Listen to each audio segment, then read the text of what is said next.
Gandang araw po sa atin lahat, mga viewers. Andito po ang mga Pure Heart Worldwide Warriors. Andito po kami sa tahanan po ng aming kapatiran, si Kuya Danilo Nivera.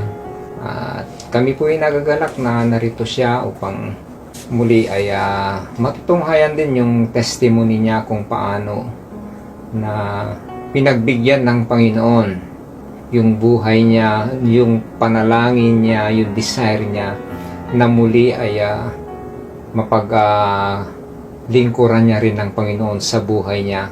Bagamat dati siyang nawalay din sa pananampalataya, pero nakita niya yung kagandang loob ng paglilingkod dahil sa buhay ay kailangan natin ng Diyos talaga. Kaya salamat sa buhay ni Kuya mula nung nakilala nila si Jesucristo. Kaya doon naman na marami silang naramdaman. Siya po ay nakasakit po ng colon cancer po. At siya po magkikwento kung paano pinagaling ng Diyos sa buhay niya. Dahil nakita rin namin nung panalangin namin na punta namin dito sa bahay nila ay grabe yung mga gamot nila. Maraming alternative na gamot, maging ang mga gamot na synthetic. Kaya ito binigyan ng Panginoon ng wisdom and knowledge upang patuloy na siya ay gagaling na sa kanyang karamdaman. Mapapakinggan po natin kung paano naman yung kwento ng buhay niya upang marinig natin yung testimony niya yan. Sige po, Kuya. Ako po si Danilo Nivera, dating magsasaka. Magsasaka sa binata hanggang sa nagkaroon ako ng biglang sakit na pinagkagastusan ko ng marami.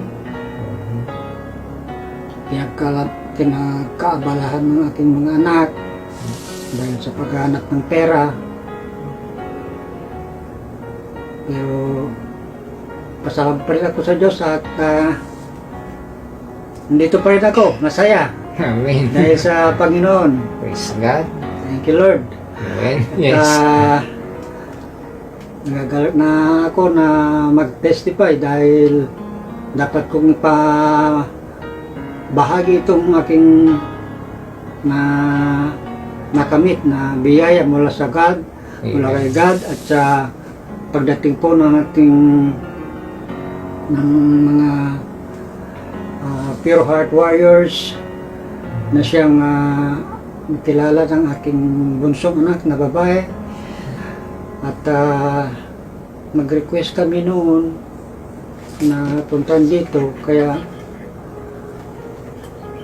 bigli sila pumunta dito at naramdaman ko na ang kabutihan ng Diyos sa amin ay napakagrabe. Hallelujah. Napakagrabe, sabi ko, dahil nung araw na rin yun, parang yung tali biglang naputol, wala na. Wala nang sakit. Hallelujah. Dahil lahat. Dati Praise kasi God. ako piling-pili ang ulam ko. Yung mga mahaling isda pa. Pero naoperahan po kayo noon, Kuya? O, naoperan ako, pero bago pa yun, marami pang check-up. Pero nung naoperan ako,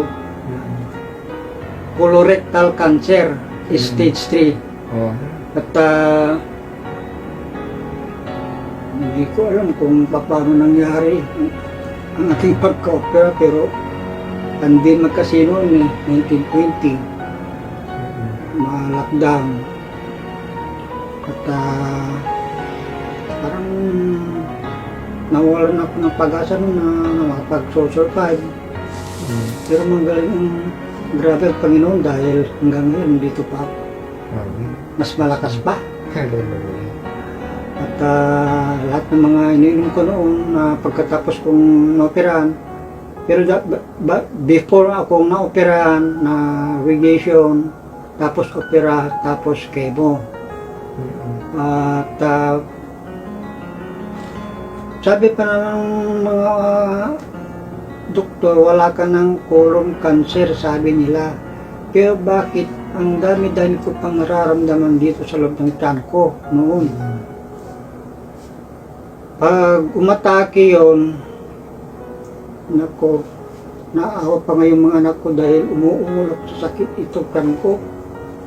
Napakasakit. Pero nang mula nung i-pray over ako ng mga pastor, mga prayer warriors, parang tali na putol. Hindi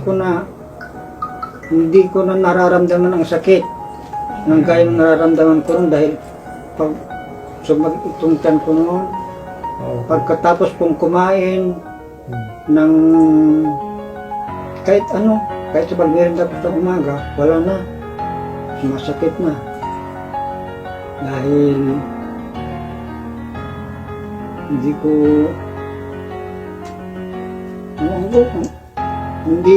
parang hindi ko na alam kung anong gagawin ko. Ang sakit. Noon po yun. Oo, noon po yun. Pero nung pagkatapos ako ma-pray over, wala na. Hindi na po. Pero kumusta nga rin po kayo ngayon, kuya?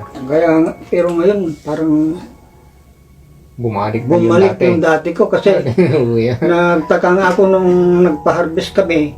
Hindi ako makupunta sa bukid dahil ang layo-layo, halos 1 kilometro. Lakad ko lang yun, mga 200 meters lang. Sinabi namin nung after prayer natin, kuya, na lahat ay makakain nyo na. Yun pa, salamat ko dahil yung inaasam-asam ko ng mga sasarap na pagkain noon. Bawal. Ngayon, wala nang bawal. Tumabang na. Masarap na. Tumaba na kayo. Lahat ng pagkain na kasing ulam. Ilang taon na kayo, kuya? 67 po. Grabe yan, Yan. Pero sabi nila, parang wala nang... Binigyan kayo ng another chance. Opo, nagpapasalamat ako kay Lord dahil grabe ang binigay niyang biyaya sa akin. Opo. Makikita ko pa mga Apo. magiging apo ko. Talaga. Praise God. Nagpapasalamat ako sa Panginoon at makikita ko pa ang darating na... Opo. Sa totoo lang mga kapatid, si Kuya Danilo talagang yung biyaya niya rin sa mga anak, grabe din. Kaya yung blessing din na dumating sa kanila, grabe din. Pero yung sakit, grabe. Na ang kaaway lagi naman gumagawa. Pero wala na siyang magawa ngayon, kuya? Wala na siyang magawa dahil Yan. grabe ang Panginoon talaga. Kaya tumaba na rin po kayo Pati yung kulay niyo maganda na. Maganda. Kaya salamat sa Diyos, kuya. Huwag niyo pong kakalimutan na lagi kayong magpasalamat sa Panginoon. Alalahanin niyo lagi ang Panginoon ay marami siya yung Diyos na maawain, mapagmahal. Kahit tayo maraming pagkukulang, laging nandyan lang, inaantay tayo na lalapit. Huwag niyo pong kakalimutan na laging maglingkod sa Kanya. At yung mga biyaya ninyo, alam ko naman yung tinatawag na family blessing. Na alam ko naman sa buhay ninyo ngayon ay hindi nagpabaya ng Panginoon dahil yung mga anak niyo ay mga professional, mga title.